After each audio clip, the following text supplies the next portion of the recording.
Podquest. I think it's optimal. Like, I'm not a big, like, PC gamer boy. I mean, I'm not either. I bought a pre-built console computer guy. because the pandemic happened. Sure. Like that's really the only reason. You just needed a computer? Well, no, I had a bunch of money I was saving for traveling that I realized I wasn't really going to need for traveling anytime soon. Oh, sure. So I was like, let's do a computer upgrade. There you go. Speaking of upgrades. Also, in hindsight, I should have saved that travel money so we could do live MK Podquest episode. live MK. Travel to Florida. Fly to Florida. Not worth it. No, Not worth you don't think so? No. I don't know. I'm not tight with any venues here. I don't think we've got much of an audience. No. Just for us. Just us to do it in person. Just to do it in person. People don't need to. Yeah, I don't give a shit. The audience can just listen to it at home. Yeah. Safely at home. We could like go over to my dad's house and perform it in front of him and his wife. That sounds truly awful. Speaking of dads. Hey. We're going to get there one way or another. Man, we're here to talk about the Speaking gritty of reboot. Failure Sons. Oh shit! We're here to yeah. Satoshi fucking let his dad down by getting murdered. By dying. By this child having his throat slit and being dropped in a puddle of blood in this animated Mortal Kombat movie, the gritty reboot of Mortal Kombat Defenders of the Realm. Yeah, the gritty reboot. Yeah, I'm calling it a gritty reboot. This is the gritty reboot. This is the gritty reboot that we deserve. It's not after the '95. Is it a movie. reboot if the story's not like at all the same? The story is, well, I mean, similar but different. That, you know, we're going to get into it. We're going to go ahead and call this now part one of our. We know ourselves. Part one of talking about Mortal Kombat Legends: Scorpion's Revenge, the pretty kick-ass animated movie that came out in what? 2020. That came out in 2020. I sound professional. Oh, man. Did Sean Catherine Derrick write this one? That soda really fucked my throat up. Jesus Was it Christ. still too cold? Still too cold. I'm going to have another sip of it. At what point is your house the cold part? House is not cold. I turned the fan off. It's getting a little sweaty in here. Then how's the drink Ew. still so cold? What does Mountain Dew have in it that keeps it so chill? Well, I'm not like sitting in a microwave. It's maintaining a cool temperature.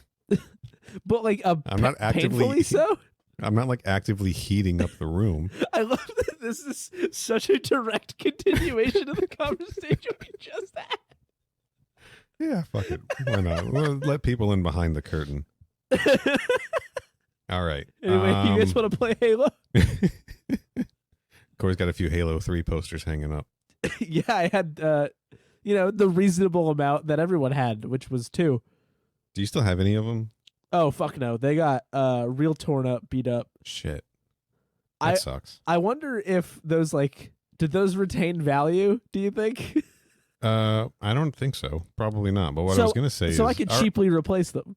Our Ko-Fi, our coffee goal is not moving.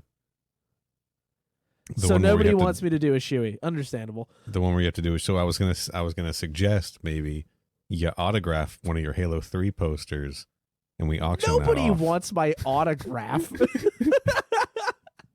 Be fun. At that point, I'm defacing art.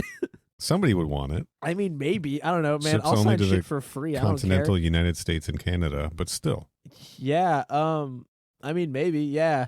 Also, speaking of that, kind anonymous benefactor who funded that Mamma Mia adventure, that episode is coming. It's just scheduling's a disaster. Also, hey, this is breaking news. Oh. By the time you have heard this, I will have done the stream where I read Sabrina comics. How did that go? It hasn't happened yet. I know, but it will have, so you should know how. It was a smashing success. Sabrina was there. Huge numbers. So popular, I almost broke the platform. If you want to check that out, go over to ko-fi.com/mkpodquest and watch that video of me flipping through Sabrina comics for like an hour or so. That's literally what it is. It's what the people wanted. It's, no one can say that we're not for the people of honor on this podcast. I mean, I hope not. Much like Scorpion, who had to learn all about honor and revenge, and Liu Kang with his honored shenanigans, and all this other Mortal Kombat honor shit that gets brought up in Scorpion's Revenge. Should we start talking about this movie? Yes. Yeah. For talking about Mortal Kombat Legends Scorpion's Revenge, press 1. For talking about Mortal Kombat Legends Battle of the Realms, press 2. For talking about Mortal Kombat Defenders of the Realm, press 0. Hang up the phone. Hang up the phone and walk into the ocean. If you're here to talk about Mortal Kombat Federation of Martial Arts, call 911. Okay, Google. Never mind. Let's not. Let's not. Oh, I've wanted to try this since we got added to Amazon Music. Alexa, play MK Podquest. I bet it happened for somebody. All right. I thought you were testing yours. They're already listening to it. Alexa, subscribe to MK Podquest. There we go. That'll get them. General thoughts about Scorpion's Revenge. You've seen this before? Right? Yeah, I watched it with the patrons of Mortal Podcast, actually. Is how I ended up there. And that was the only time I saw it, and that was right around when it came out, so like almost exactly a year ago. I think it came out in like August or something. Something like that, yeah. And that was the only time. Yeah, that's been it for me. No, I know we had a nice, fun, good time watching that together as a group. Did you like the movie when you first saw it? Yeah, I thought it was pretty good. On this viewing, I realized I forgot a lot of it. Sure. I was genuinely caught off guard by the arrival of other Mortal Kombat characters. Oh, yeah. I guess I thought it was just a Scorpion movie. And we obviously had recently watched the new one, which I guess we'll get to eventually. Next time. Yeah. And that had all the other people in it, so I was like, oh, I guess they're all there. But nope, they're mostly in here. But, you know, in broad terms, we'll get to the rest of it. Like, yeah, I thought it was pretty good. I had a pretty good time. Yeah. You know, I really like this. I like this movie a lot. I'm still keeping, even after seeing it again this time, I'm still probably keeping Scorpion's Revenge at the top of my list of Mortal Kombat movies. Number one with a bullet, you know? It's not like it's not strongly overtaking 95. I just think Is that what that phrase means? More or less, yeah. Oh, I've never known. I've just heard it, and then I'm like, okay. Sounds like something Limp Bizkit would say. You know, I think it kind of means like it shot up quickly, like climbed rapidly. And so the reason that it's at the top of my list is after we've watched all of this other Mortal Kombat stuff, both for the podcast and me just on my own, constantly over and over, because I have depression.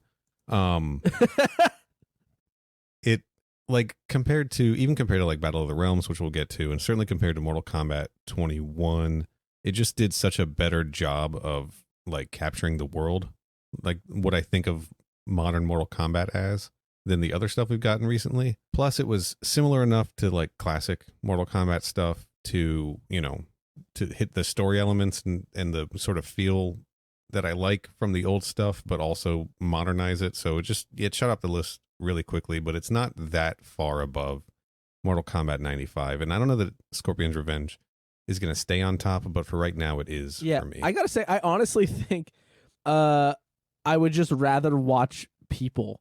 And I know that's weird because it's a video game, first and foremost. Right. And animation is a natural analog. And the animation here is great. And it really communicates a lot of violence in a way that like live action stuff can't. But this podcast has programmed my brain to have an inherent attachment to live action Mortal Kombat. And I genuinely think that bond on its own cannot be broken regardless of the actual quality differential that may or may not exist. Sure. And I do like animation. I don't know that I watch a ton of it anymore. I mostly just watch Sabrina the Teenage Witch on Hulu because of depression. Yeah. Neil, look, Neil, we know you're very sad. But we all are, okay? That's just living in the world now. But I do like cartoons. I do like animation. I like animated movies. This is very similar to like a lot of the DC animated stuff that's come out. Not like the Bruce Timm universe, but like their original, direct to video DC movies. Like we got an Injustice one coming up pretty soon. And a lot of those I enjoyed more than live action superhero movies, because I do think that there's just certain things that work better in animation. Yeah. It's just like the hit Warner Brothers animated film Scooby-Doo and WWE Curse of the Speed Demon. Yeah, exactly like that. It's just like that. So they both star Matthew Lillard and The Undertaker. Should we head over to the Corey corner and just give a rundown? So we're going to talk half this movie. Yeah. Because there's a lot to say. As always is when we jump to a new branch of the Mortal Kombat media. There's a lot of setup, right? A lot of characters to introduce, a lot of rules to set up and go over. So the first thing's always the longest to get through. So we're gonna commit to half of this movie for this episode. So right. Let's go over to the Corey corner and hear what you have to say about it. Welcome to the Corey corner. Okay, so at the start of this movie, we have a father and son bonding over the plight of an animal. Hell yeah, we do. Or I guess, what kind of... Hold on. I was about to say something that might have made me sound really stupid. I almost said, or maybe an insect, but that's not right. It's an arachnid. Scorpions are arachnids. Thank you. I was like, insect is the wrong word. Sure. So there's a scorpion. Get it? Thank you. And a bunch of ants. And we have Hanzo Hisashi, who you might know as a little ninja named Raiden. Nope. That was an actual mistake I just made.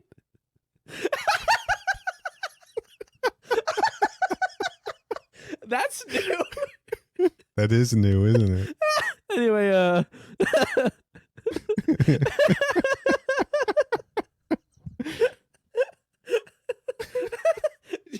No, look, it's okay, dude. I can see how you're confused, because we all know Scorpion famously was a man named Takeda. And now this is overwriting everything and saying, no. Scorpion is a man named Hanzo Hisashi, which is just a really weird change for them to make for this new animated universe. It's one of the many changes they're going to make to the already established canon that we are very familiar with. Yeah, that's what happened. You're right. Totally. So I know you were confused. This is Scorpion. Yeah, so this is Scorpion named Hanzo Hisashi. You might know him as a ninja named Scorpion. There we go. Got it in there two. It is. And he is in Japan hanging out with his son Satoshi. His baby boy.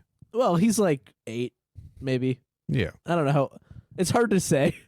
The right age to be watching Defenders of the Realm. Yeah, exactly. And so they're learning life lessons about the will of the scorpion to continue living. And then they hop on a piggyback ride and they run home to see mom, Harumi, and where the fuck is everybody? Everybody appears to be dead. Yeah, Jesus. The Lin Kuei are here and they're just killing everybody. They're killing I said it already. They're killing everybody. Men, women, and children. Yeah, they're not fucking around, and that's a bad time. And there's some cool fighting, self-defense that Hanzo has to do. And it's discovered that Sub-Zero is up to some bullshit. And by that, of course, I mean slaughtering children. And so... It's absolutely bullshit. So Satoshi and Harumi are brutally killed. And Scorpion is brutally killed. Or Hanzo, I should say. He's not Scorpion yet. Not yet. He doesn't have his forehead yet. Hanzo is killed as fuck and goes to the Netherrealm. And I guess I'll just do this way. This is fine. I don't think this is actually the order it happens in the movie. Yeah. I think you're going to mix it up.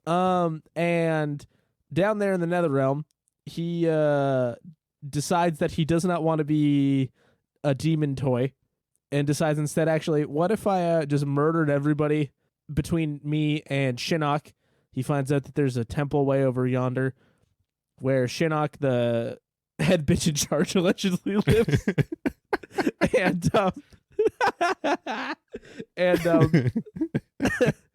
and he wants to get some information, and he gets all the way over there after slaughtering a bunch of demons along the way. And who is there but our boy Quan Chi? And they strike a deal. I don't know if you've heard about this thing. It's called the Mortal Kombat tournament. Never heard of it. And it's happening. And Scorpion wants to get revenge on Sub-Zero. Quan Chi wants to harness that and use it to capture a key from Shang Tsung to free Shinnok from Elder God jail. And they cut a deal that if Scorpion goes with Quan Chi to represent the Netherrealm, he can kill Sub-Zero and get the key and whatever. Mm-hmm. Meanwhile, at the Legion of Doom... Yes.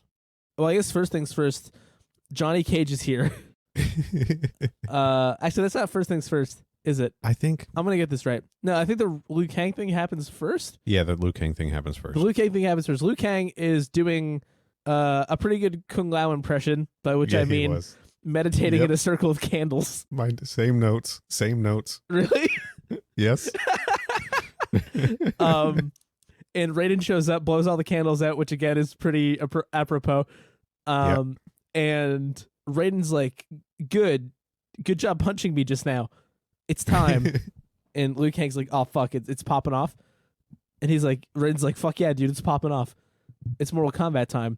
And cut to, I'll do Sonya's. Cut to Sonya. Sure. Sonya Blade is somewhere. And she is in a street fight with a big man. And, she kicks his ass. And she gets a tip from a dude in a suit that Kano will be at this place at this time or whatever. And she's like, if you're wrong, I will literally track you down and murder you forever. And that leads her to the Mortal Kombat boat also. And Johnny Cage is at his house being just miserable.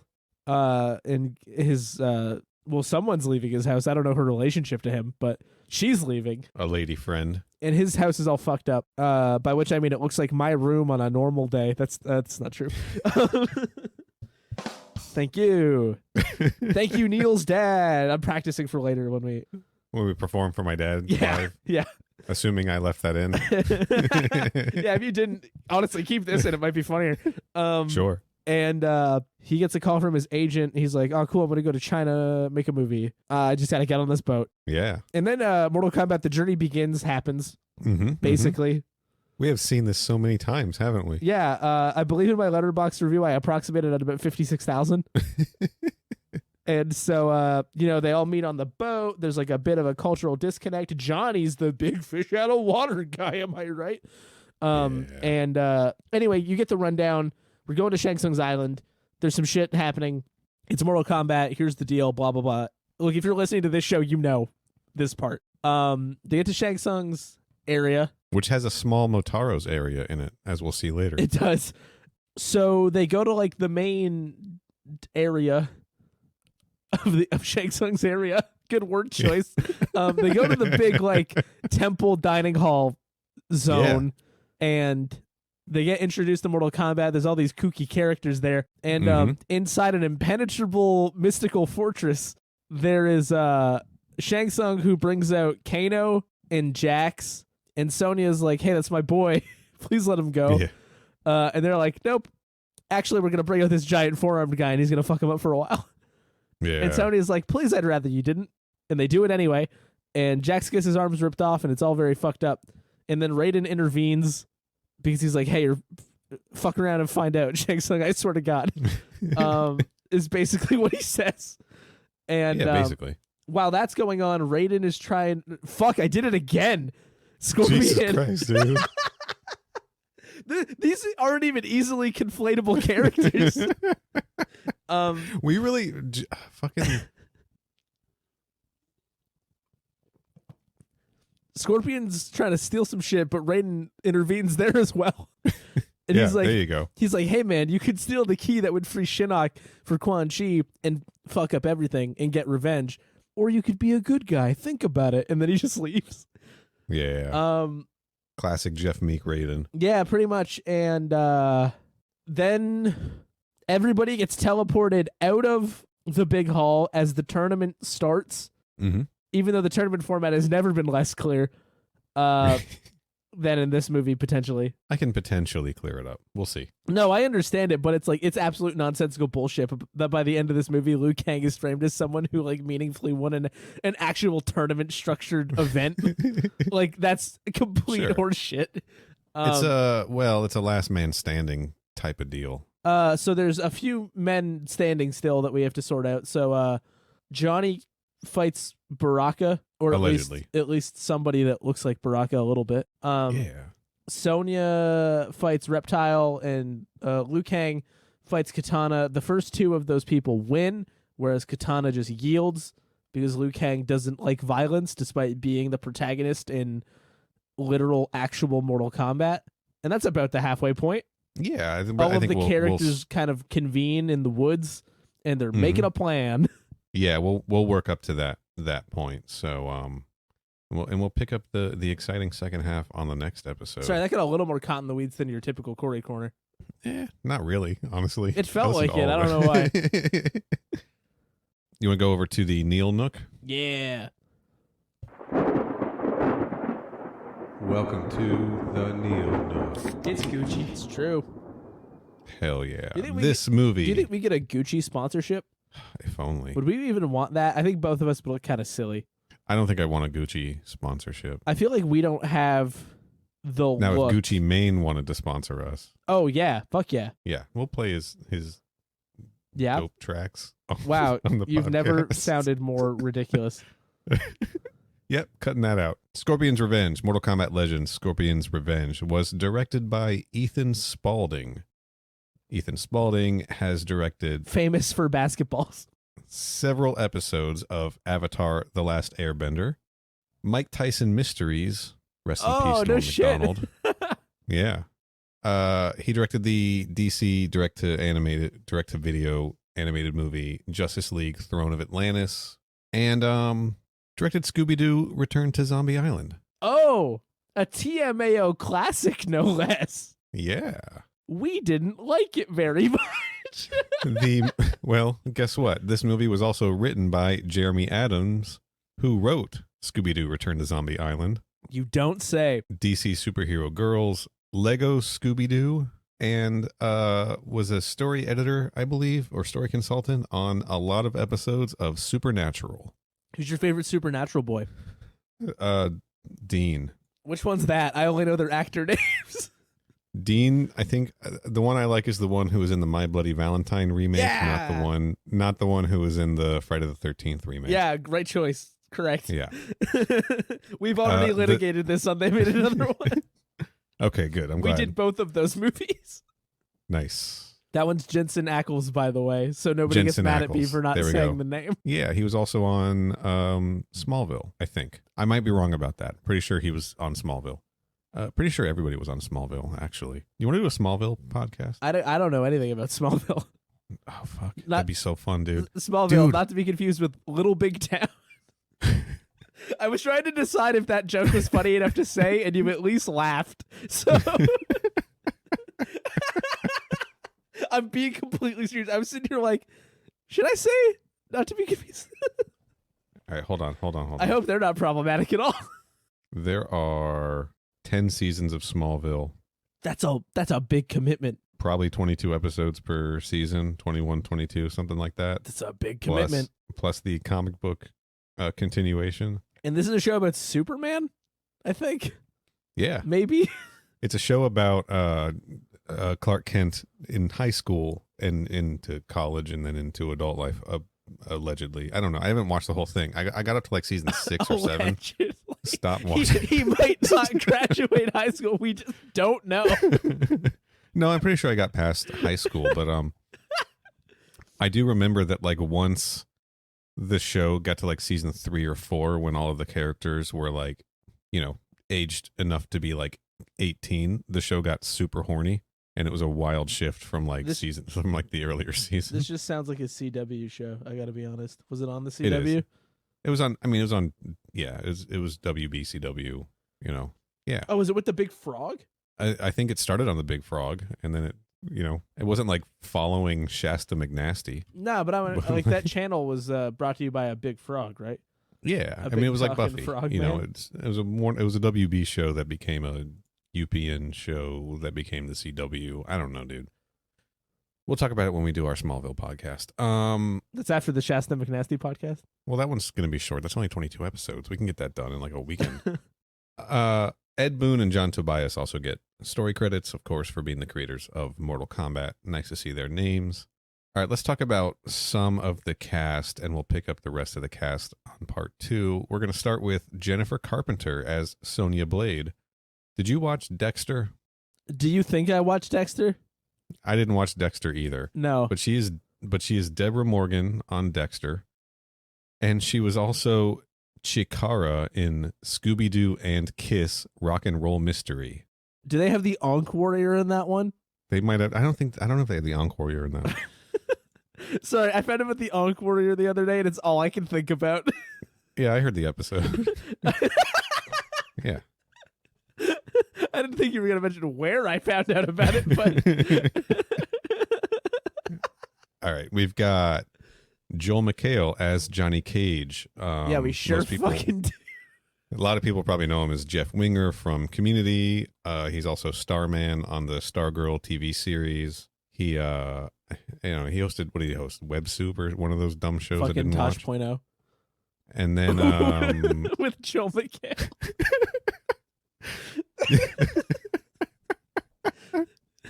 Yeah. Rob Dyrdek's Ridiculousness with Joel McHale.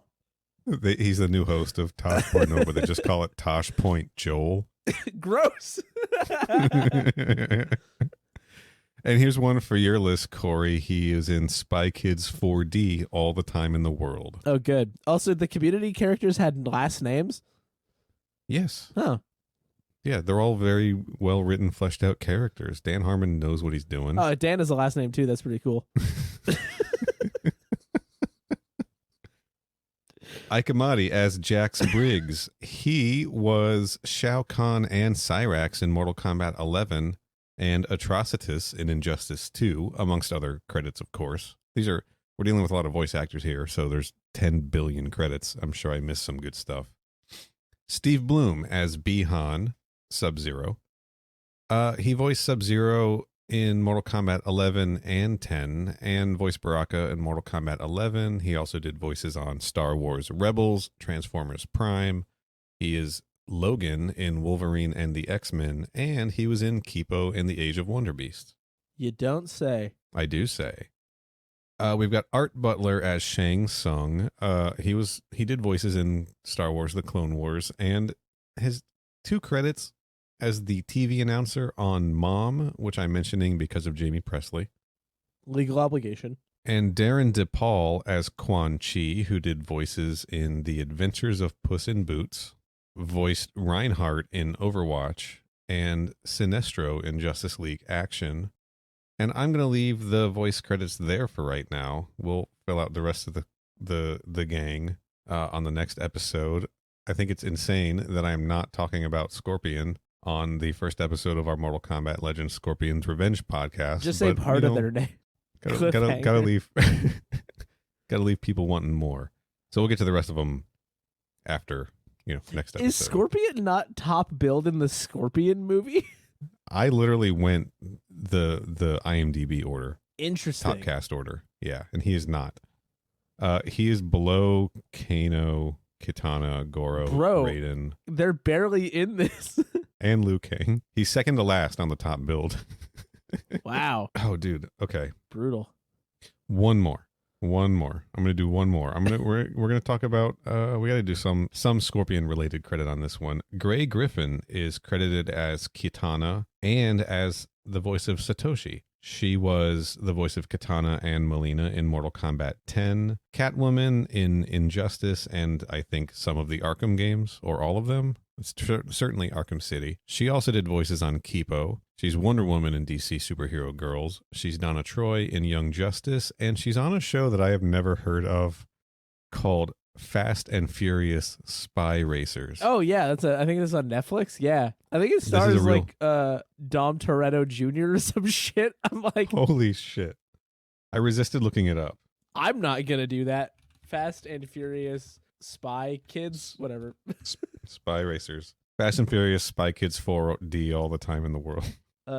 They made a Fast and the Furious cartoon series. A government agency recruits teen driver Tony Toretto and his thrill-seeking friends to infiltrate a criminal street racing circuit as undercover says. This straight up sounds like a cartoon that they would have made 40 years ago. Holy shit. This is like some Defenders of the Realm tie-in shit, dude. Yeah, it really is. And it doesn't appear that any of the vehicles are licensed, although I'm basing that off of one still. They do not appear to have logos on the grills and whatnot. Also, there's a Tony cowboy in Toretto charge. is absolutely the funniest name they could have chosen. I hope they know that. Tony Toretto. Is Tony Toretto, is that John Cena's character from the new movie? Because I haven't seen that. There's 5 seasons of this. 5 fucking seasons of this? 8 episodes like each. That's doable. This is like that. Is there a crossover with that NASCAR Racers cartoon? God, I fucking wish. Can I read you the plot synopsis of the pilot? Please do. So remember earlier how it says a government agency recruits Tony Toretto? Yeah. What if I told you Tony is pumped when his legendary cousin Dom recruits him in his... What the fuck is this? For an exciting mission to infiltrate a street racing circuit? Hold on. The name Tony is the phrase legendary cousin Dom is maybe the funniest thing that anyone's ever written. Tony is pumped.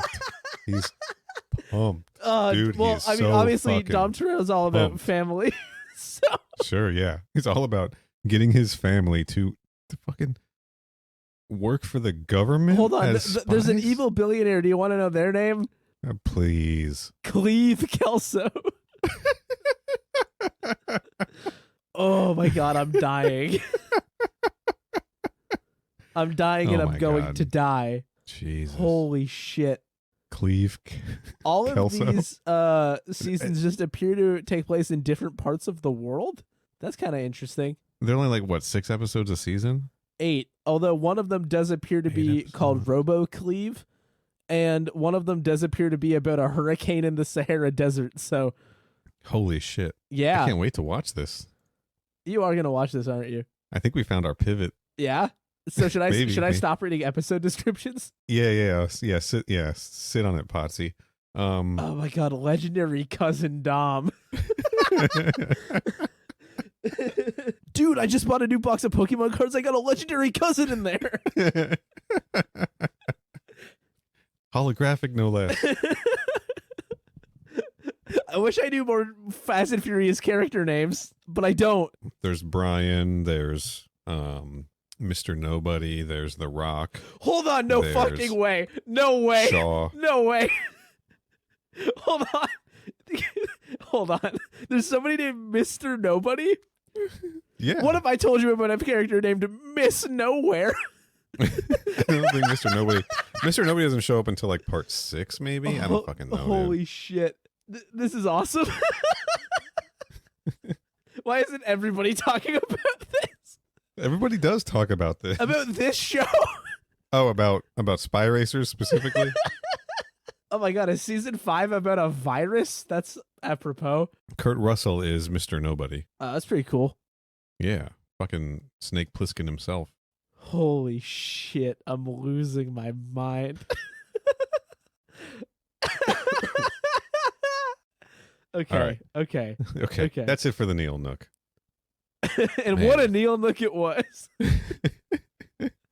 Don't worry, somebody else does a voice on Fast and the Furious Spy Racers. We can talk about it more next My week. legendary cousin Dom. All right. So now that we're, according to my recording clock, 45 minutes in, let's start talking about this movie. What'd you think about the part where Daffy Duck is being all stupid and Scorpion? I'm Hanzo Grabs him by Hisashi. the This is neck my and says, "Get legendary over cousin Takeda. Thank you. Yeah. It's funny.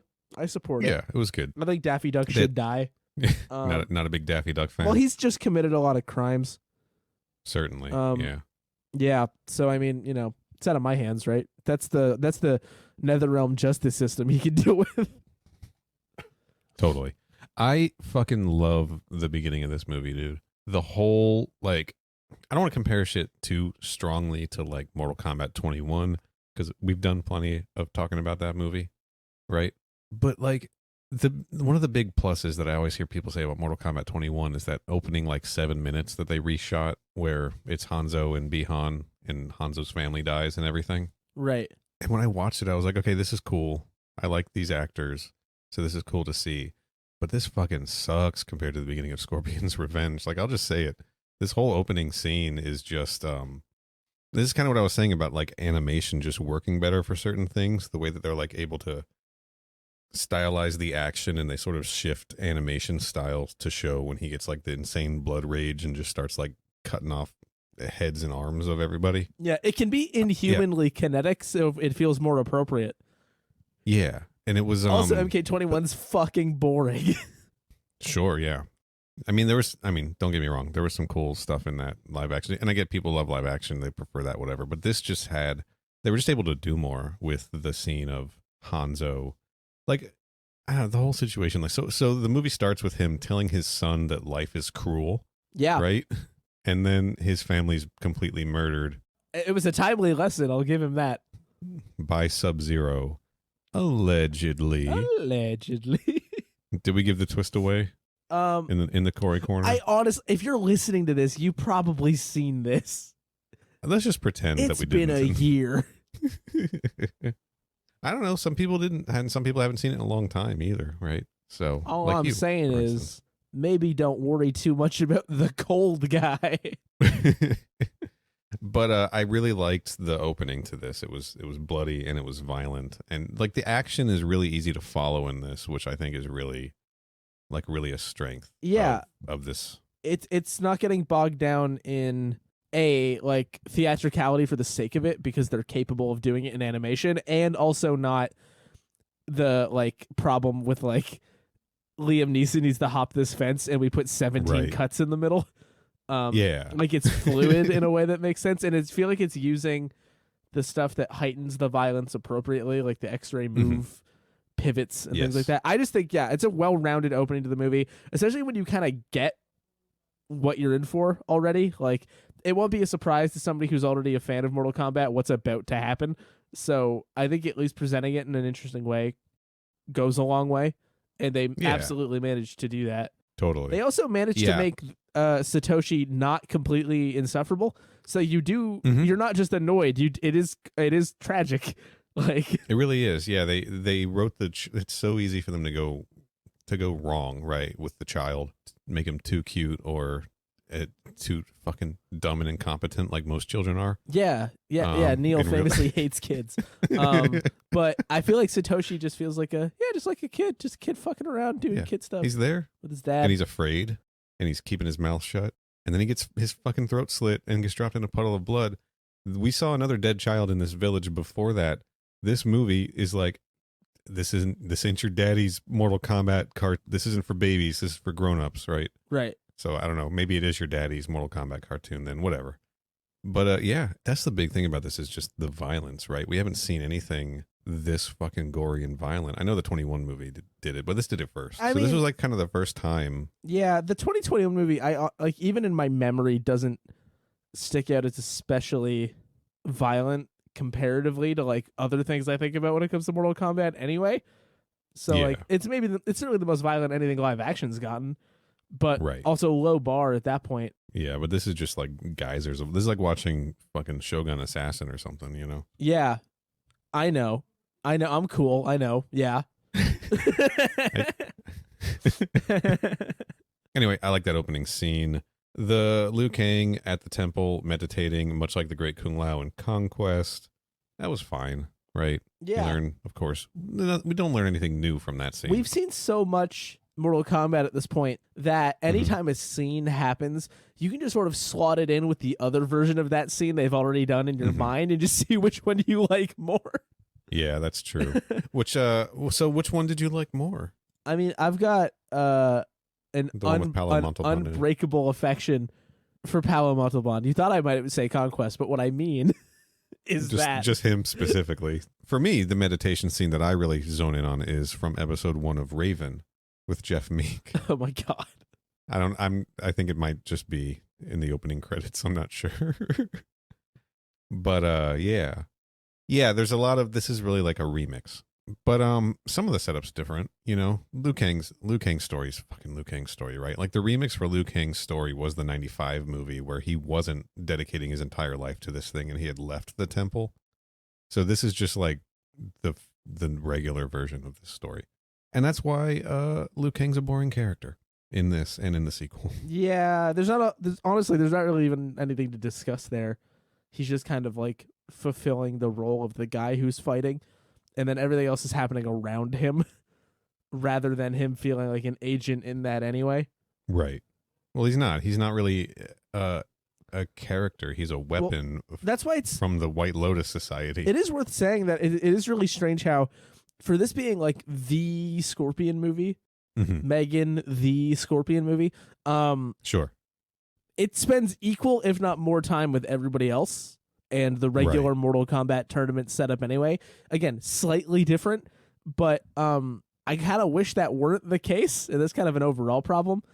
But you'll notice how little we're about to talk about Scorpion relative to everything else, and it's just like, oh, okay, sure. There's a few things to say. Yeah, but I guess what I mean is like if you want to focus it that way, I would rather you just went wild and did something weird. And out there and maybe reach deeper into like weird lore shit than just we want to do something with Scorpion, but also we have to retell the Mortal Kombat story again just in case people don't know. Which is something they're notorious for doing with a lot of their animated DC stuff also, is just sort of retelling events and reshowing events. Hey, you guys know Batman's parents died? Yeah, that's what Batman Day is a celebration of. Is Batman Day a thing? Yeah, Batman Day's a thing. At least here it is. It just passed. It was like 2 weeks ago Day or something. of Batman Unity. God, I hope I didn't like make like an insensitive joke. Why is it that day? Who cares? Fuck it. I'm leaving it in. If I made a bad joke, welcome to the podcast. I do like. Okay, so I think you and I probably have a divisive opinion on Johnny Cage in this movie. In this movie specifically. Do we? Well, I think I'm just remembering your thoughts on him in Battle of the Realms, which I agree with you on. Too much Johnny in Battle of the Realms. Too much Johnny now. And too annoying. It's not charming. No. What do you think about him in this movie, though? The first note that I wrote was not until quite a bit of the way through the movie. Just because, I don't know, just vibing, I guess. My first note literally says, unlike Raiden, I do not find Johnny Cage amusing. Okay. I fucking hate it. I hate it. I was muting when he was talking. I would turn the subtitles on and mute it. In this one, in Scorpion's Revenge. I can't fucking stand it. I'm gonna disagree with you. And I liked him in this movie. It was a little insufferable that he went so long without like realizing the reality of the situation. In fact, in like this half of the movie we're talking about, he thinks he's making a fucking movie the entire time, which makes me wonder if he's ever actually been on a movie set, you know, because it feels like he should know what a movie set looks like, right? Maybe he's just never been on a good movie set. The joke just didn't land with me. Well, let's talk about some of the movie posters he has on the wall. Ninja in Mime his house. classic. We've got Ninja Mime, of course. We've got fucking Fast and Furious tiny version. We've got a movie called Easy Die, which is, I guess, the reverse of Die Hard. Oh, I mean, I guess that's what that would be. Ninja Mime, and of course the seminal Johnny Cage classic, Ass Kick. And there's one shot, dude, where they show an eviction notice. Yeah, it's like in his house. Mr. Cage, something. Is it a rental, or is like his HOA kicking him out? I would assume he's renting, not buying. Yeah, I guess so. Yeah, that my gut says that. Also, maybe he's just a bad neighbor. Bad move. He should have bought. Jonathan Cage is sort of like the inverse of State Farm. I can tell you don't like him when you refer to him as Jonathan Cage. Yeah, Jimmy Cage. This is fucking Jimmy Cage. Some Jimmy Cage ass shit. I think what it comes down to for me is if you're gonna do the the fish out of water character is also like obnoxious and full of himself. Yeah. You got to ride that line so carefully. I think what it comes down to is you have to get them on board quickly while maintaining the personality traits that they have, and not just he's the guy who says the annoying thing. And for my money, this is just, oh, he's fucking annoying. And why would anybody ever want to be around him? I don't know. I didn't think it was so bad in this. I kind of enjoyed it. I thought he was good casting. I did grow extremely tired of it in basically the first 10 minutes of Battle of the Realms, and I was like, ugh, fuck this. This is too much Johnny. Yeah, Battle of the Realms is a truly noxious amount. I was able to get on board with it rewatching this, and last time I rewatched this also, right before Battle of the Realms came out, I was fine with it. I'm a fan. I think it's just a little dumb that he's so dumb for half the fucking movie. But I did notice something that I didn't really pay attention to before, is that like none of the other characters take him seriously. Sonya, above all, doesn't take him seriously at all. So like she's actively keeping him out of fights and everything because she just thinks he's just going to get himself killed. Yeah. Until we get like the reveal where like, oh, he can actually fight, you know? So that did feel a little earned to me. I don't know. I'm not necessarily saying it's poorly executed. I just really don't like it. Yeah. Right. You're just not a fan. And That's like, totally it's fine. just, I think it's also just a fundamental thing with like Johnny Cage for me, where it's like, you got to be really careful with that, man. Yeah. I do think, I don't have this kind of like knee-jerk hate with Lyndon Ashby though. Right. Like, well, Lyndon Ashby's Johnny Cage he gets with the program a lot faster. Sure, he takes the shit seriously, and he realizes the reality of the situation. It's like two ends of the spectrum. You got Lyndon Ashby on one end, and you've got Joel McHale on the other end, and then right in the middle is like the modern games version, which is kind of a blend of the two, which is for me probably the sweet spot. Yeah. I think his personality in like the modern, like, 9, 10, and especially in 11, like his more mature, like I think that, I think they figured out the character. It is a really, really fine line between the self-absorbed idiot and guy who like knows he has a job to do. Right.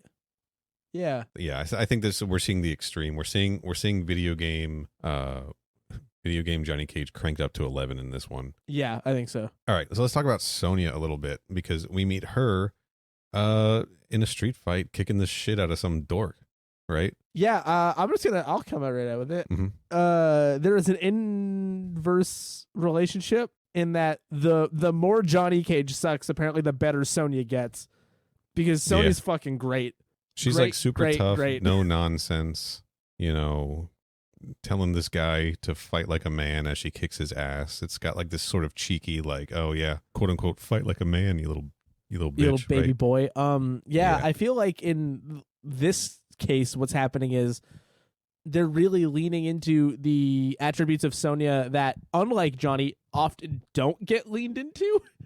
Whereas like Sonya's like, oh, this hardcore military fucking badass, but it's like, how often do we really, really, really get into that?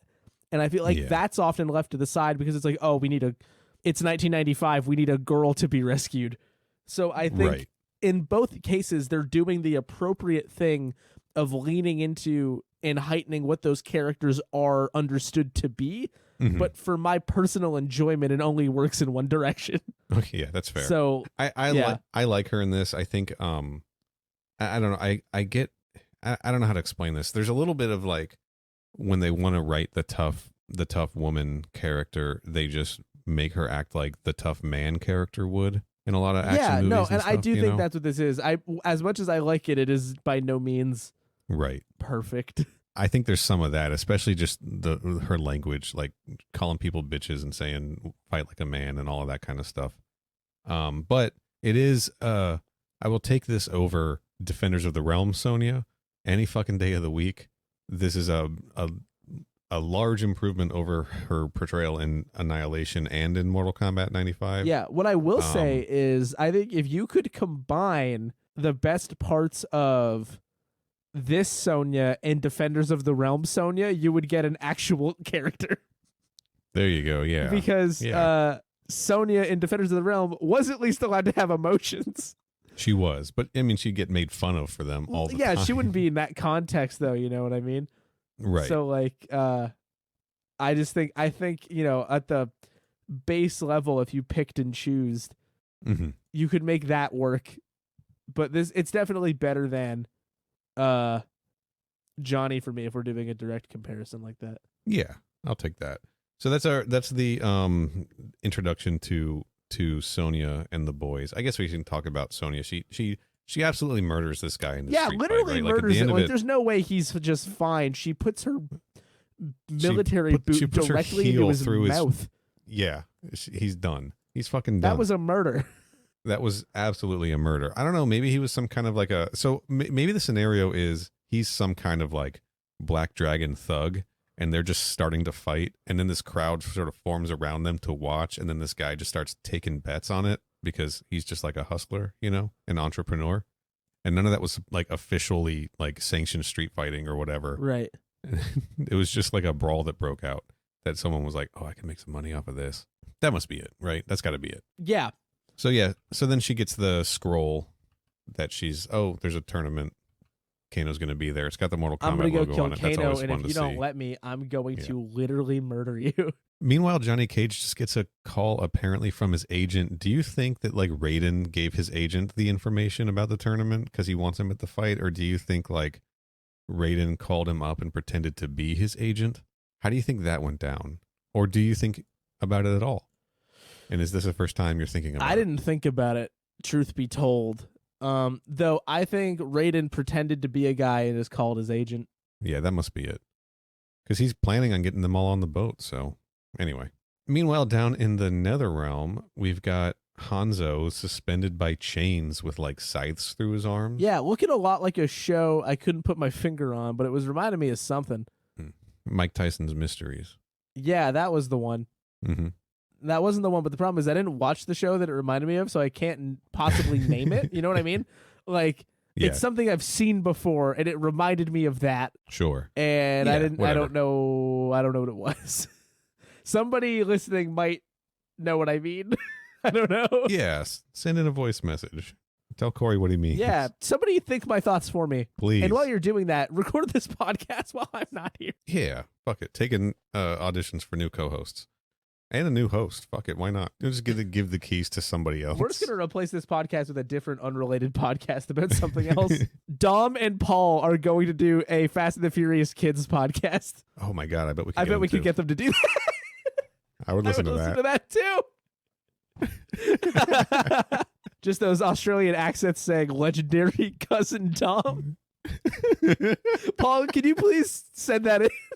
Both of you. I want both. Everyone to. Everyone who listens to this, if you get a second, just send in your take on the phrase Tony Toretto's legendary cousin Dom.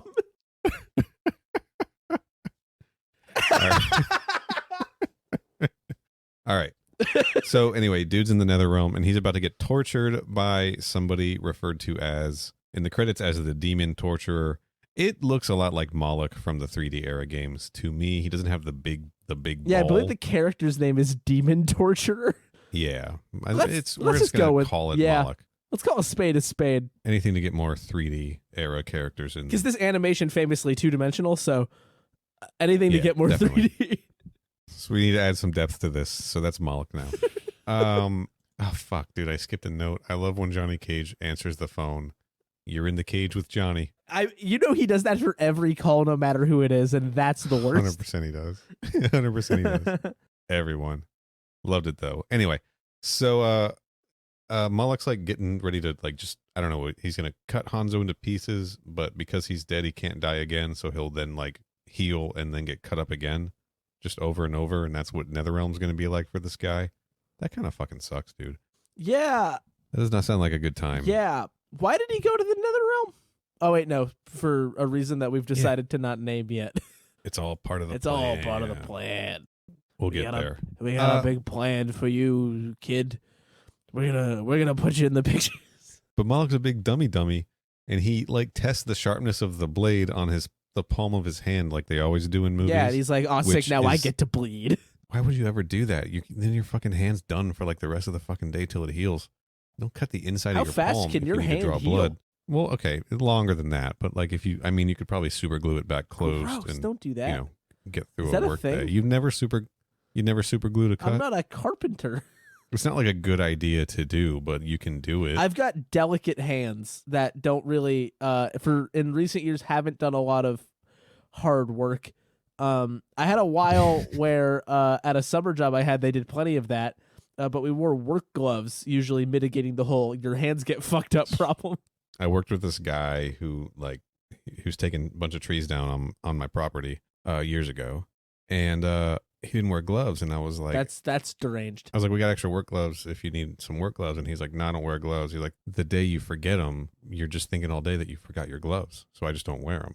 Wait, I was like, he's like, his point was like, you get used to wearing gloves, and then if you don't have gloves, you're like, oh, my hands, right? Yeah. Yeah, so that's the day I stopped wearing work gloves. I haven't worn them since. It's been like 10 years. Are you serious? Yeah.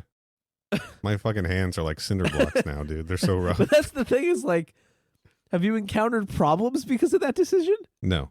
None? You've never like gotten you don't think you've gotten a hand injury that you could have avoided by wearing gloves? Nope. First of all, don't fucking jinx me. But no, I haven't. I will say the Like- one time that I got a hand injury at my job is when I took the gloves off. Oh yeah. boy. So, granted that was a burn, Okay. but Yeah. But for the work, okay, but I just want to be clear. Like, if I were taking trees down all day, I'd probably fucking wear gloves. But like for the work that I do, right. like, you know, Messing around with some smooth lumber. I mean, I get all kinds of splinters and shit like that, but you can't do like fine detail work in gloves anyway. So, We just know. got to invent thinner gloves. but they're not gonna fucking do anything. You're just gonna. That's why we have to invent right through 'em. good ones. Anyway, I fucking can't believe I jinxed myself. I'm gonna start wearing gloves. No, again tomorrow. don't be a coward. You can't. You put so much work in. You can't give All up right. now. Okay. All right, dude. And this is not advice. Everyone out there, be safe and wear gloves. I do wear safety goggles and. Yeah. You've never dust talked to a masks and guy all who that said, kinda "Yeah, shit. man, the one day you forget protective glasses, you're like, oh no, I don't want to get wood in my eyes, so I just No, I'm very safe. don't see anything." I told you the story, right? Yes, Where yeah. I was wearing safety goggles and a rock of concrete still shut up underneath Yeah, them. and I got had stuck in a my job eye. where I was cutting. I still wear safety I was glasses. cutting a lot of grass with like a gas powered like whippersnapper, and we had Mhm. to wear Sure. eye protection, and I still got absolutely blasted in the eyes with gravel on a daily basis. So I mean, it Yeah, only goes so far. but it helps. Oh, it totally helps, but also like so do gloves, The gloves thing is more for like if you're handling rough material and stuff like that. like you know, like Mortal Kombat. That's some rough material. Yeah, there you go. So anyway, Mullet cuts his hand because he wasn't wearing gloves. So Moloch is doing an OSHA violation. And fucking Hanzo notices that like dude just bleeds lava, like burning lava, right? Yeah, and he's like, "That's bad." So he gets the idea. He's gonna pray, I guess. Pray to God. Moloch's gonna get close to him, and he's gonna pull a Mike Tyson from Mike Tyson's Mysteries and rip the dude's Scorpion ear did off. make a lot of assumptions that would work. He did. He had like perfect fucking aim. It bothered me because I had missed the spot where he sees Moloch bleed and gets the idea, but he rips Moloch's ear off and throws it at one of the chains suspending him, and it burns right through. Throws it with his mouth, like holding it in his teeth. He whips it around like a dog would do. Exactly. And doesn't Quan Chi call him a dog? He might. Anyway, he's a good boy, and he gets free of the chains, and he kills Moloch he gets like a big torture sword off the table and cuts Moloch basically in half, like vertically. And then just apparently then kills like 1,000 other Oni and fights his way to Shinnok's tower Yeah, he does. and climbs up there. He also like tears part of Moloch's clothes off to make a slightly larger loingcloth to the one he was already And a wearing. mask, because I guess he's worried about COVID. And I think probably it smells like sulfur down there, and he just wants to. But why does he? Because he's not alive. No, So- yeah, none of those choices he makes matters. Certainly not the ones for comfort. How does Netherrealm work? Because obviously he's dead, but he can still be tortured there. But But later in the I movie, once assume he he doubles could- down, it seems like those consequences have gone away. it's all very, very odd. I don't think we're gonna figure this I out also today. don't Maybe think that. maybe next episode we'll see some stuff that'll. Anyway, we'll put a pin in this. Can you imagine if we ever tried to do a one movie in one episode? It'd be 14 hours long. Right. Half of it would Why be it was a about good idea hands. to split these up. That's the content people come here for. It's got what hands crave. So Hanzo works his way up to Shinnok's area, and he's like, Shinnok, and Quan Chi's there. He's like, nope, That's my boss. Shinnok's gone. I'm just like the shift manager. I don't know. They set up the fucking deal, right? Yeah, you heard the deal in the Quan quarry Chi's corner. like- Rewind if you forgot. Quan Chi's like, I'll return you to Earth. You got to steal this key so I can help free Shinnok, and you can also fight in the Mortal Kombat tournament and kill the guy who killed your family. Now, the key is Shinnok's amulet, right? Famously, Shinnok's amulet. Shinnok famously owns an amulet. But it's been modified in this to be some type of a key. It's got like the blade of a key on it, right? It's not a key blade, but it's got a key blade on it. Let your heart be your guiding key.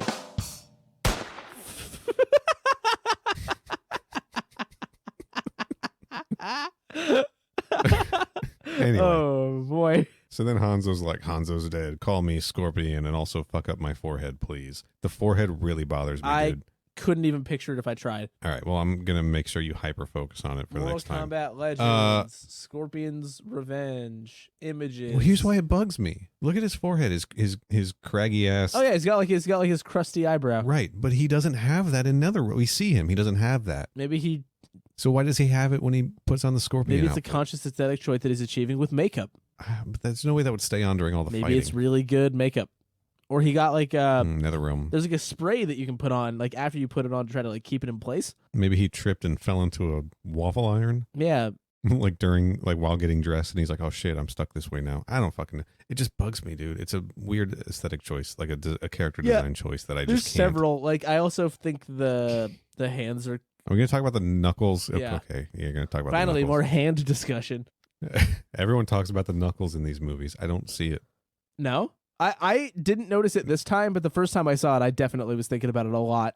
I don't know. Anyway, Did they patch the movie to take the knuckles out? maybe they did. Or did we not add smart. that cart to the top of the other game?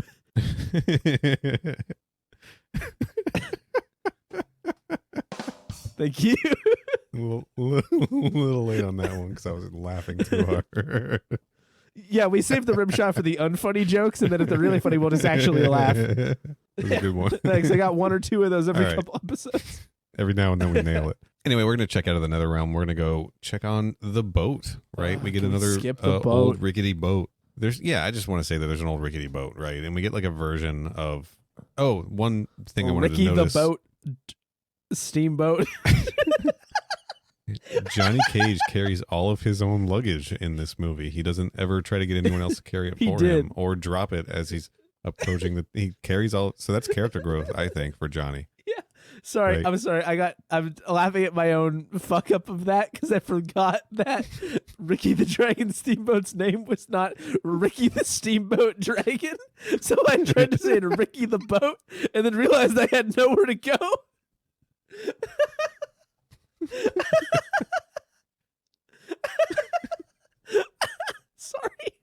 Sorry. You're all right. Anyway, yeah, we get a Raiden speech about how the Earthrealm warriors all have to learn something about themselves. Johnny They have to Cage thinks activate it's a their arcana, movie. He something hadn't seen a Mortal script. Kombat. They get to the island. As they approach the island, they see a Netherrealm ship and scorpions on it, and they're like, that must be the bad guy, right? And then they get off on the island, and Johnny Cage autographs a bunch of photos for the monks, like working the dock on Shang Tsung's island, which is an island between the realms. Yeah, it sucks. And Liu Kang is like, we should probably tell him this is real, right? And Raiden's like, no, this like I'm enjoying this. This is funny. Raiden bereft of comedic sense. If Yeah. he thinks this is funny. Also, the character's not that So- funny. I want more Jeff Meek shenanigans. Me too. It's my money and I need it now. So That should not make you laugh nearly as much as it seems to be. you're an JG idiot. Wentworth is my favorite Mortal Kombat character. There's no way I haven't said that before. I knew exactly what you were Yeah, referring everybody to. does. I think that they should put the general in Mortal Kombat, like from the car insurance. The one who's friends with Shag. Yeah, anyway.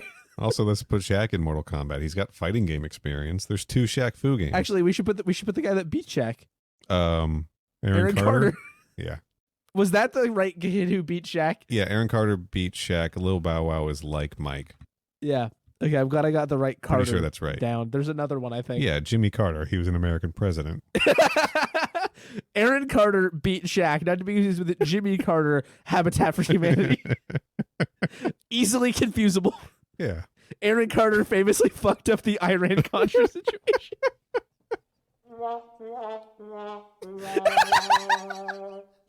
Oh my God.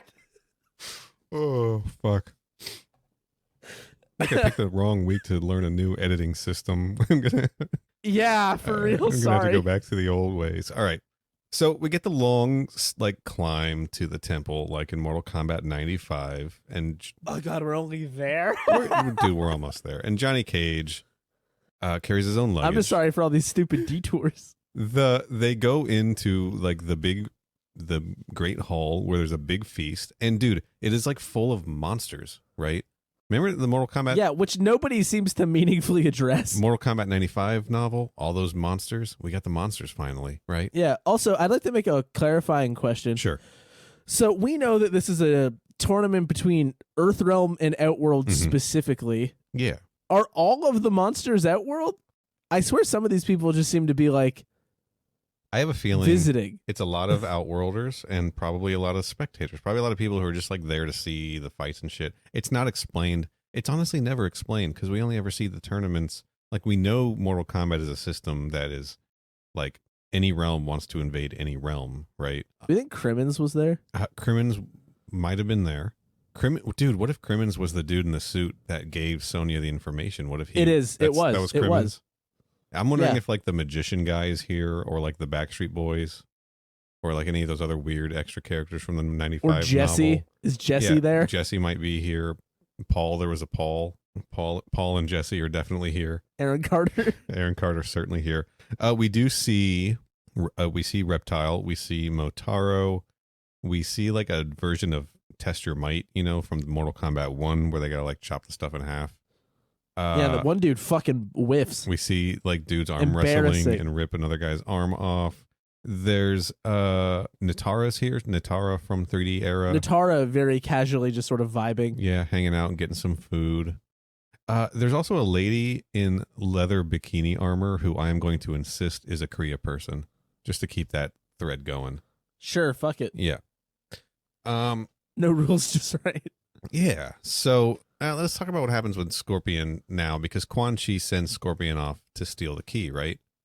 And basically Scorpion goes and tries to do that. We see like the cat-eared guard mask people. The cat boys. The cat boys. We see all the cat boys, the cat boy guards from the games, and famously from the games, all the cat boys. Scorpion's just kind of bamfing around, right? Teleporting. Why is this key kept in a room that is just littered with treasure all over the floor? I don't know, man. It's locked behind a Shao Organize Kahn your statue. shit. There's just gold doubloons everywhere. Like, figure it out. That's how you store treasure. Haven't you ever seen anything with treasure in it? We got to do better. It's 2021. Yeah, but Johnny Cage had a smartphone. But he didn't have any signal. He had to throw it over the water, and then he saw... Well, he chose to do that because he's rich and stupid. He threw it overboard and saw a sea monster, and that was cool. Anyway, yeah, Scorpion like just kind of bamps around, sneaks past a bunch of guards, then decides to murder two with his kunai and rip their heads off. And then sneak into this vault behind a Shao Kahn door where he's... Not a Shao Kahn door, a Shao Kahn door. Night of the Shao Kahn door.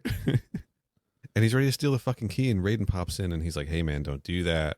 You don't have to do what they're saying. Do you really trust Quan Chi? You're a free man now. You can start living for the future instead of living for the past, blah, blah, By blah, blah, free blah. man, I mean, of course, I want you to do what I say. Mm-hmm. Yeah, classic Raiden, manipulative.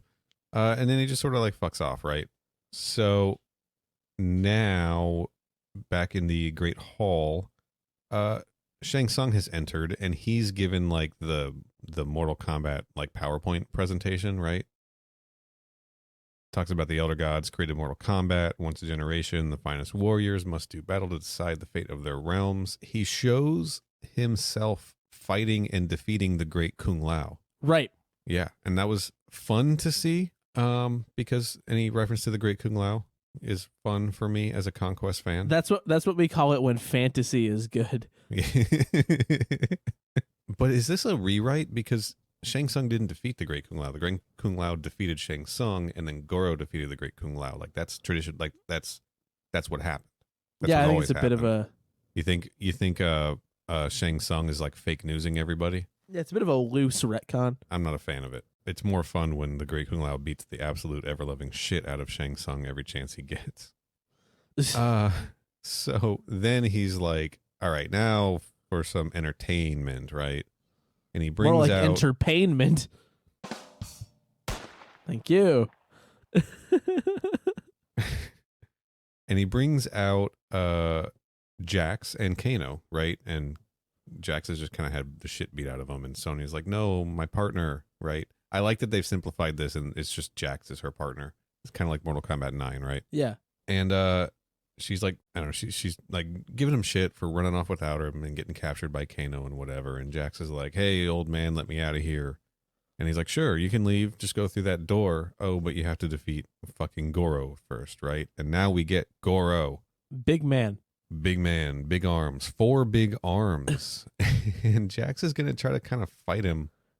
And it's with a lot of unearned confidence, it must be said. Yeah, I mean, Jax is a big man too, but Goro is like a big man. Inhumanly large. Yeah. On account of not being a human. Yeah. Yeah. Potentially kind of scrawny for a Shokan. We don't really know. We haven't seen any other in this universe. Well, I mean, yeah, but like when they introduced Duroc. So yeah.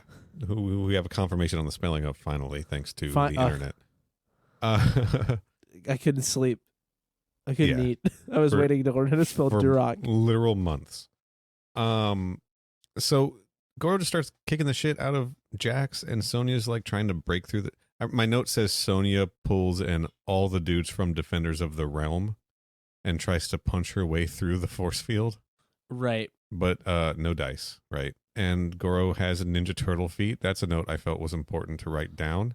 And Goro rips off a man's arms. And Goro rips Jax's arms off. And I honestly like this a lot better than like in Mortal Kombat 9 where it was Ermac who fucked up Jax's arms. I think it's funny that Goro thinks it's funny to rip people's arms off because he has so many. Well, he's got spares. He's making fun of humans for not having extras, you know? Right. Like, you could rip 2 of Goro's arms off. He'd technically be fine. Well, it depends on, like, if you rip, like, upper left, bottom right. I mean, I think there'd be an adjustment. That's a situation. Period. I think he'd be able to work it out, though, you know? Right. Did you remember hearing, of course you didn't, you were a little baby boy. I remember when Mortal Kombat 3 came out and Jax had metal arms for the first time.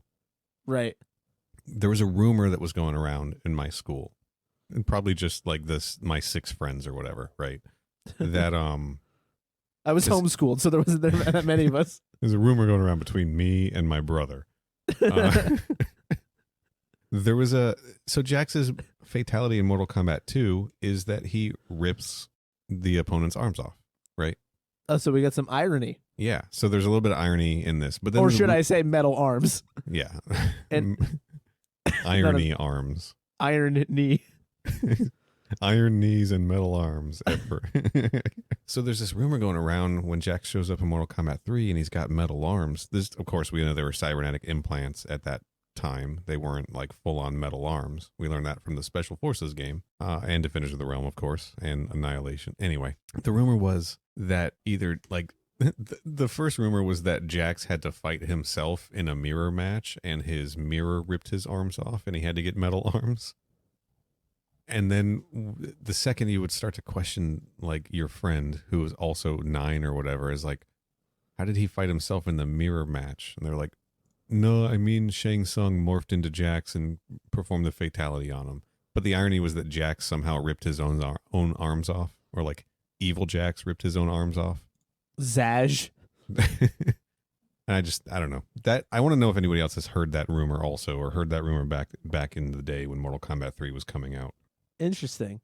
After Jax has his arms removed, Raiden pops in, and this was like a Journey Begins thing too, where he's like, I was unaware that the tournament had begun. And Shang Tsung's like, oh, sorry, just fucking with people before it for some God, entertainment. the semantics of the fucking rules. Here we go again. Very fucking strange. But he cauterizes Jax's shoulders. Actually, what it does do is make clear that the rules are fucking gibberish bullshit. Yeah, clearly. Like, none of this matters at all. They always have been, and they always will be. But so Shang Tsung's like, fine, Goro, take him away. And Goro and one of the guards like drag Jax's body off. They also have this nice touch where Raiden, like Goro tries to like fuck up Raiden, and Raiden just like zaps him away to show how strong Raiden is, because, you know, he's a god, right? Yeah. But yeah, now we're ready for the matches. So Shang Tsung is like, fine, we'll start the tournament. Everyone's eager to. I've determined everyone's opponents and where they will fight on the island, and I'm going to teleport you all there now, right? Which is very strange. Extremely strange. I think we're just seeing the thing that we never see, because like in the game, I mean, in the early games, you know, different stages, right? And in the Mortal Kombat 95 movie, everyone's just sort of walking around until they find their opponent and fight them somewhere. I guess not everyone, but like that was Liu Kang's fight with Sub-Zero and Johnny Cage's fight with Scorpion, you know? So like this is like the way they snuck in like the arenas, right, into this, so that everyone's not just fighting in the one fucking Outworld Coliseum like they are in the next movie that I hate. So we get like some locations, and that's kind of fun. Yeah. Yeah. Yeah. It's not bad. Right. This part's just like, and then some people fight. Like, it is. I got notes on. So we've got Johnny Cage up first. We're gonna watch him. He's like on the roof of like a tower that Jax's grandfather would have absolutely loved, because it's really, really high, you know. Way up there. No horses to be seen. Not one. And he's just kind of walking around looking for his opponent and looking for craft services and all kinds of dumb shit, right? And he finds like some barrels filled with gunpowder, and he's being stalked by a Tarkatan that we all assume is Baraka, but Baraka's going to show up in the next movie also. So I got a big theory, boys, here, Corey. Oh God, big theory, boys. Big theory, boys. What if the Tarkatan we see in this is Baraka, but the sort of Tarkatan general leader we see in Battle of the Realms is Carbrak? I think it's Carbrak. Sure. You know what? Fucking sure. Why wouldn't it be? Why wouldn't it be? There's historic precedent that once Baraka is killed, Carbrak then becomes the leader of the Tarkatans. So we're going to go with that. Sure. You know what? Sign me up. That's it for the big theory, boys. Put that in your pipe and smoke it, God. And this fight is basically just this Baraka, this Tarkatan, swiping at Johnny Cage and missing with his claws until he like strikes a piece of metal that starts a fire that eventually blows the barrels up, that starts making the entire tower collapse, while Johnny Cage like keeps dodging him and running away until he just jumps off the top of the tower and gives the Tarkatan like the double finger, which is kind of a nice touch. Right. And landing like in a tree while the tower collapses on the dude. That's Johnny's first fight, right? He didn't actually do any fighting in it, because he was still like, what the fuck? Is this for real? Ease back, dude. We haven't even rehearsed it, all this kind of shit, right? So he's like finally starting to realize like this is legit, you know? Then we've got a fight. We get to see a match between Sonya and a reptile man, right? Yeah. Where Sonya's just kind of like walking around the swamp, and she gets attacked by an invisible attacker. And here's the thing, dude. I think we talked about this in Conquest. When the reptile men and women can turn invisible, why don't they just do that all the time, right? I guess that's the inherent question to any invisibility thing at all. Like, if you want to win, like because he kept turning visible and then getting fucked up by Sonya, right? But like she tries to like shoot him in the head with her gun because she's, you know, a military officer, and that doesn't go well. And then he starts spitting acid at her and burns up some of her tech equipment, so I guess she can't call for backup or whatever. I don't fucking know. And this fight just kind of continues on with him being invisible and shooting acid at her until she like charges at him and gets him in the leg grab and like breaks his back, and then gets a garroting wire out and slices his head off. Yeah, that is correct. And then she says, fuck with the blade, you're gonna get cut. I don't know. She doesn't seem like a one-liner person. No, but that was a pretty good one-liner. I'll take it. Certainly better than Strike Force. Yeah, or Combat Time. She could have just said Combat Time. She could have. Maybe she'll say it in the next movie. I don't know. And was going to just be called Mortal Kombat Legends Combat Time? Hell, I'd fucking watch it. Of course I would. Mortal Kombat Time Legends. And Knuckles. and Knuckles, yes.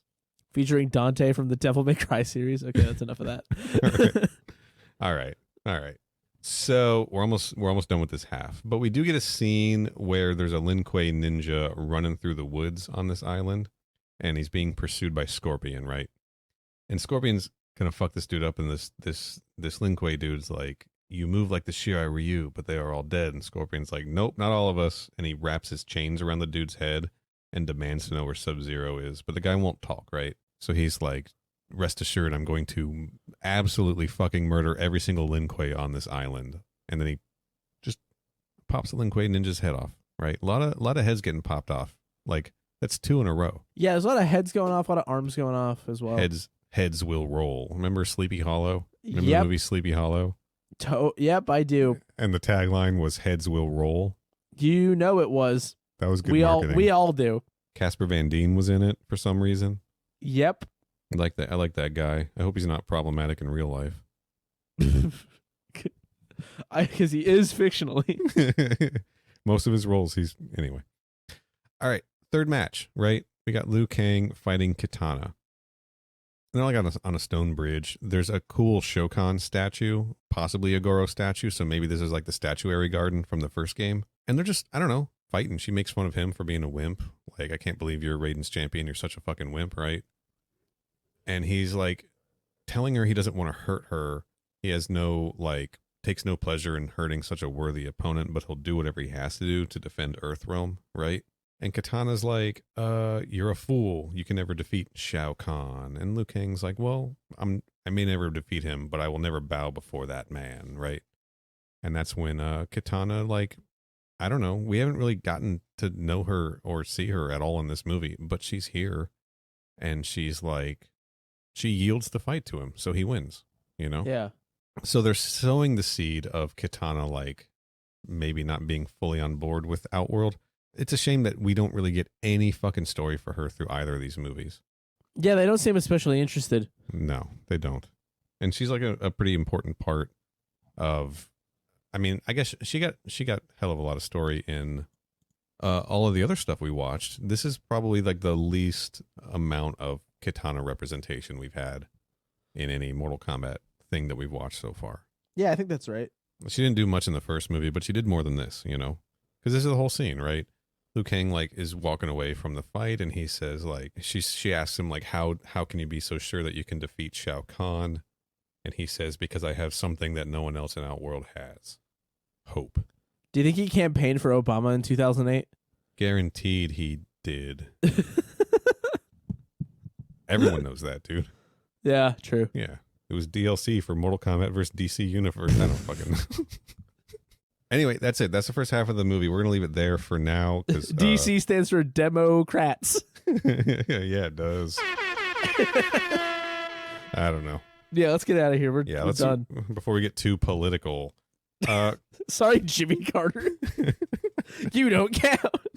Corey, what do you have to plug? They Made Another One is the other podcast that I do with my friends Liam and Mitch, and we're doing Halloween stuff right now, and that's very spooky, and you can find that at They Made Another One on all your podcast services, and They Made Another on Twitter, and I'm on Twitter at Mr. Corey Price.